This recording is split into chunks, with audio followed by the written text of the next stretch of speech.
الحمد لله نحمده ونستعينه ونستغفره ونؤمن به ونتوكل عليه ونعوذ بالله من شرور أنفسنا ومن سيئات أعمالنا من يهده الله فلا مضل له ومن يضلله فلا هادي له ونشهد أن لا إله إلا الله وحده لا شريك له ونشهد أن سيدنا ونبينا ومولانا محمدا عبده ورسوله صلى الله تعالى عليه وعلى آله وأصحابه وأزواجه وذرياته وأهل بيته وبارك وسلم تسليما كثيرا كثيرا أما بعد فأعوذ بالله من الشيطان الرجيم يا أيها الناس اتقوا ربكم الذي خلقكم من نفس واحدة وخلق منها زوجها وبث منهما رجالا كثيرا ونساء واتقوا الله الذي تساءلون به والأرحام إن الله كان عليكم رقيبا وقال تعالى يا أيها الذين آمنوا اتقوا الله حق تقاته ولا تموتن إلا وأنتم مسلمون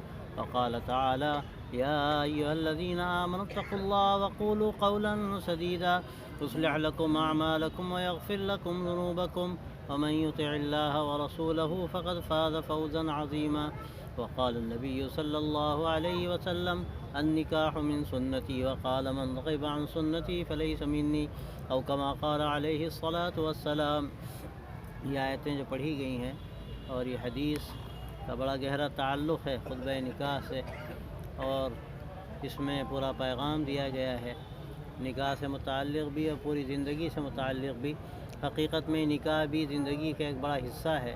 اس میں ایک نئی زندگی کا آغاز ہوتا ہے اور اس میں بالکل ایک اجنبی گویا کہ خاتون کو جس کا تصور میں لانا بھی شاید جائز نہ ہو اس کو حوالے کیا جاتا ہے اور یہ اللہ کے نام کی برکت ہے کہ اس سے ایک نئی زندگی شروع ہوتی ہے اور پھر ایسا حق واجب ہو جاتا ہے کہ اس کو تصور میں نہ لانا اپنے پاس نہ رکھنا یہ حرام ہو جاتا ہے اور ناجائز ہو جاتا ہے. تو یہ اللہ کے نام کی برکت ہے.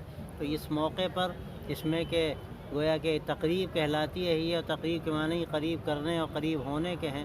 اس میں خاندان کے قریب ہوتے ہیں اور زوجین قریب ہوتے ہیں. تو اس میں یہ پیغام دیا گیا ہے 3 آیتوں میں. سب سے پہلی بات تو اس میں یہ کہی گئی ہے کہ تقوی کی زندگی اختیار کی جائے اور 4 جگہ اس کا ذکر ہے تقوی کا. اور تقوی کہتے ہیں احتیاط کی زندگی کو. تقوی ظاہری جو جس کو لوگ تقوی سمجھتے ہیں تنہا وہ تقوی نہیں ہے. جب تک کہ زندگی آدمی پھونک کرنا اس میں قدم رکھے اور اس کا دھیان نہ ہو کہ اللہ کن چیزوں سے راضی ہوتا ہے اور کن چیزوں سے ناراض ہوتا ہے اس وقت تک تقوی کی زندگی نہیں ہو سکتی. تو اس میں 4 جگہ اس کا ذکر ہے. پہلی آیت میں اللہ فرماتا ہے کہ اے لوگو ڈرو لحاظ کرو اپنے پروردگار کا جس نے تم کو ایک اکیلی جان سے پیدا کیا اس سے اس کا جوڑا بنایا اور دونوں کے ملنے سے اس دنیا کو مردوں اور عورتوں سے آباد کیا. اس اللہ سے ڈرو جس کے نام پر تم ایک دوسرے سے سوال کرتے ہو اور رشتہ داریوں کا بھی خیال رکھو. یاد رکھو کہ اللہ تمہارا نگراں ہے. آیت کے شروع میں وحدت انسانیت کا سبق دیا گیا اور آیت کا جو دوسرا حصہ ہے اس میں رشتہ داریوں کا حق بتایا گیا.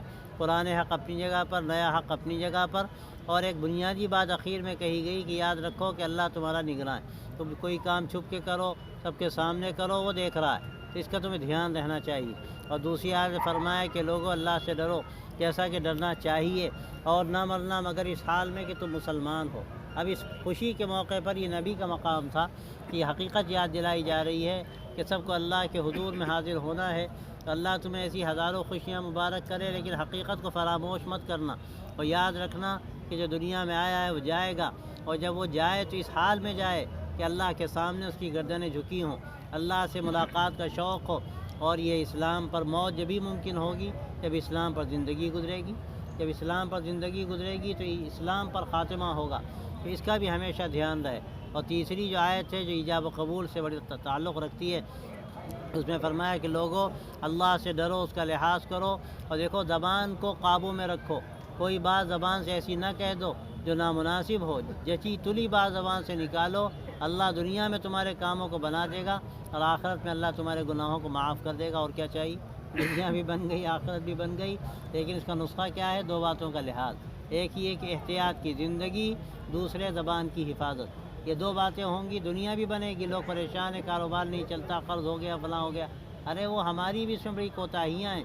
ہم نے اپنی زبان کی حفاظت کی ہوتی اور کچھ احتیاط کی زندگی گزاری ہوتی تو ہمیں اللہ کی طرف سے بہت کچھ مل جاتا، دنیا بھی ملتی، آخرت بھی ملتی، دنیا میں کام بنتے، آخرت میں مغفرت کا فیصلہ ہوتا، اور کیا چاہیے۔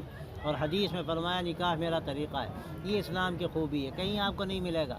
یہ زندگی کی ضرورت ہے انسان کی، لیکن اللہ نے اس کو عبادت بنایا، نبی صلی اللہ علیہ وسلم نے اس کو اپنا طریقہ بتایا، اور آپ نے جو بھی کیا، آپ کا جو طریقہ ہے وہی عبادت ہے، آپ کا طریقہ ادا یہ عبادت ہے۔ اللہ نے فیصلہ فرما دیا کہ ما ينطق عن الهوى ان هو الا وحی یوحى، آپ جو کہتے ہیں اللہ کی طرف سے کہتے ہیں، جو کرتے ہیں اللہ کی طرف سے کرتے ہیں، تو آپ جو کہہ دیں وہ شریعت، آپ جو کریں وہ شریعت۔ نکاح آپ نے کیا، نکاح شریعت بن گیا۔ اب کہیں دوسرے مذہب میں اس کا کوئی تصور ہے؟ وہاں تو نکاح کے موقع پر آزاد ہے، کچھ پھیرے لگا لیے، چھٹی بھی لی۔ یہاں پر ہمیں پابند کیا گیا، خطبہ پڑھا جا رہا ہے، سنایا جا رہا ہے، پیغام دیا جا رہا ہے، نکاح کا یہ احکامات بتائے جا رہے ہیں، شوہر و بیوی کا حق بتایا جا رہا ہے، رشتہ داریوں کا حق بتایا جا رہا ہے، اور پھر یہ تقریب ختم ہو جائے گی لیکن یہ خطبہ ختم نہیں ہوگا، یعنی پیغام جو خطبے کا ہے وہ ختم نہیں ہوگا، وہ تو موت تک چلے گا۔ اسی لیے بعض عارفوں نے یہ بات کہی کہ یہ ایسی عبادت ہے، اتنی طویل عبادت کوئی نہیں۔ جب سے انہوں نے کہا میں قبول کرتا ہوں، اس وقت سے لے کر جب تک موت نہ آئے، اللہ سب کو حیات طویل دے، اس وقت تک یہ عبادت ہی عبادت ہے، تو کیسی سعادت کی بات ہے۔ اور پھر ایک بنیادی بات فرمائی کہ من رغب عن سنتی فلیس منی، جو میرے طریقے سے ہٹ کر اور کوئی طریقہ اختیار کرے گا اس سے میرا کوئی تعلق نہیں۔ یہ اصولی بات کہہ دی۔ نکاح میں بھی آپ کا طریقہ، کاروبار میں بھی آپ صلی اللہ علیہ وسلم کا طریقہ، عبادت میں بھی آپ کا طریقہ، اور زندگی کے ہر کام میں آپ کا طریقہ، یہ ہے کامیابی کا راستہ۔ گویا جو ہم نے قلادہ غلامی کا ڈالا، توق ڈالا اپنے گردنوں میں اللہ کے نبی صلی اللہ علیہ وسلم کا، وہ اس وقت تک قائم ہے جب تک کہ ہم سنت پر قائم، اس طریقہ شریعت پر قائم ہے جو آپ کے ذریعے سے ملا۔ تو یہ ایک اصولی بات اخیر میں بتا دی گئی، اور یہ اس موقع پر یہ سب کو سبق دے دیا گیا کہ نکاح انسانی ایک ضرورت ہے، یہ بھی عبادت ہے۔ تو ہمارے دنیا کے جتنے بھی کام ہیں وہ سب عبادت ہے، شرط کیا ہے؟ وہ کام صحیح طریقے پر ہو اور کام اللہ کو راضی کرنے کے لیے کیا جائے، تو ہماری پوری زندگی عبادت ہے۔ اللہ ہم سب کو توفیق عطا فرمائے۔